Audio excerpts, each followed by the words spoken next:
How's it going? How's it going? Welcome back to Digs of the Day. I'm Frank, also known as DJ Tricks, and just wanted to do a test recording. It's been a while, but I've been buying a lot.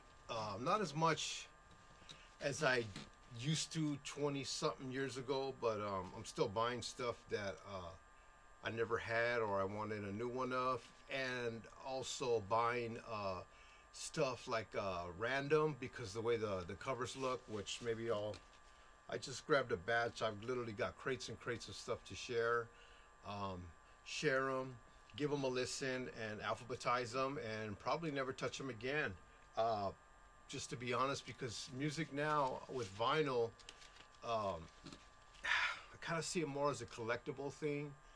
I do have a deck or turntable in my home where I'm able to enjoy records, but gosh, I'm just so busy and just constantly moving where I'm not able to sit down and enjoy them. But I'm hoping one day in my life I'll be able to do that.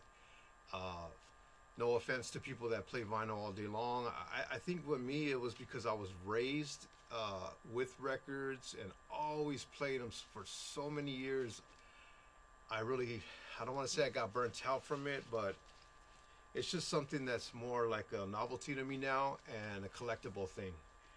And that's a good thing in a way, though. It's still a good thing because I haven't lost the love for it. I just learned to appreciate a lot of other things in life. With that said, the first one I got is Parish featuring Freeze Force, Boogie Down Bronx. Check this one out. This is a really good old school New York Bronx vibe record, Boogie Down. Go ahead and YouTube it, Spotify it if it's on Spotify, and I'm sure you'll enjoy it. This one I believe I might have bought online, maybe possibly Discogs, because it's a record I never had, and or I might have had, but it was damaged from my DJ rap days, and this one is in excellent condition.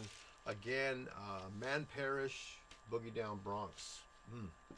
Another one I got is very rare. Somewhat, it's a blue vinyl, as you can see.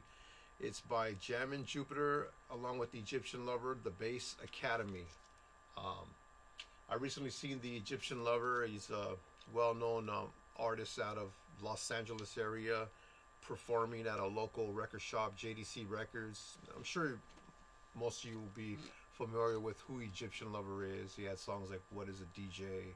Girls, The Beat Goes Boom, Sexy Ain't It, Sexy Style, Egypt, one of his biggest hits, Dollar Freak. Man, I could go on and on, but this is one of their new release. Again, Jammin' Jupiter, the Bass Academy. This record is dope.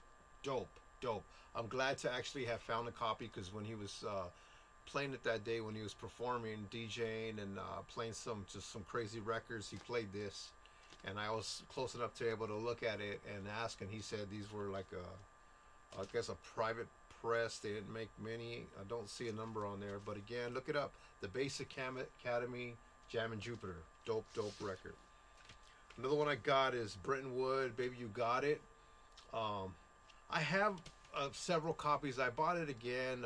One of my family members, my daughter, actually was asking me about Brenton because she knew Brenton was an acquaintance of my dad. They did concerts together in the 70s and 80s, or more the early 80s, and says even here on this record here, he had some type of growing up or frequently being in the town of San Pedro or San Pedro High School. I can't remember what it is, but Brenton is a well-known artist. Me and You, Baby You Got It, Give Me a Little Sign, I Like the Way You Love Me, Beautiful People. A lot of good music he had. So I rebought it. Obviously it's a reprint or reissue, but I don't really care about that stuff too much. I have the real one, like I said, but it's damaged from my DJ years, and I'm just glad I have got it finally again. I'll probably keep it sealed. I have about 4 of his albums. Baby You Got It, Brenton. Check it out. Get it while you can, because I know these will go up or be harder to find within 20 years. Another one I got is this one's sealed too. The Never Ending Breakbeats Volume 3, DJ Swamp. I have some other volumes, and these are very interesting records. They're you can see the cover there. Um, what they are is it's a double LP, and it's when you play the record, it just continuously loops. So each side of each record, there's four sides altogether because it's two records, has probably, I would say, they're just drum patterns. A drum pattern would be something like boom boom scat, boom boom scat, boom boom scat. And what it does is when you put the needle on that particular, the one I'm trying to demonstrate with my mouth, it'll play for hours without the needle moving over to the middle of the record, if that makes sense. The record was cut where it loops, and this is more used for producers and DJs. Very, very neat the way they did that, and it's a kind of expensive record. Well, $30, so yeah, it's kind of a lot of money actually nowadays. But try to look that up. DJ Swamp, Never Ending Breakbeats. If you're into making music or stuff like that, this is something you will enjoy listening to. Again, it's DJ Swamp. Another one I got was Sun Ra and the Solar Myth Arkestra, and this one is titled Solar Myth Approach.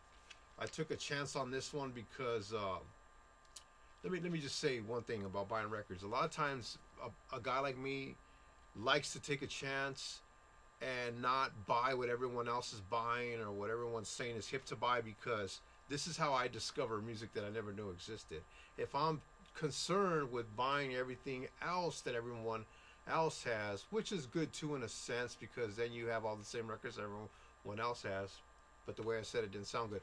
But when I buy stuff out of curiosity because the way the cover looks or because someone recommended an artist like Sun Ra, I'm gonna probably appreciate it more when I discover things on my own. And that's part of the love I've always had with records, is discovering things at a value rate to the dollar that's extraordinary. In other words, a record like this is $20, but man, this record is nice. And for the most part, when I say discovering stuff at a value, I'm talking about buying records for $2, $3, $4, $10.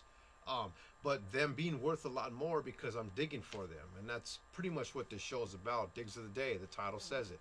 Is finding stuff at a value rate that is not necessarily worth a lot of money, but is valuable in the sense of the sound of it and the quality of the group, and just discovering it for the first time, a record I never knew existed.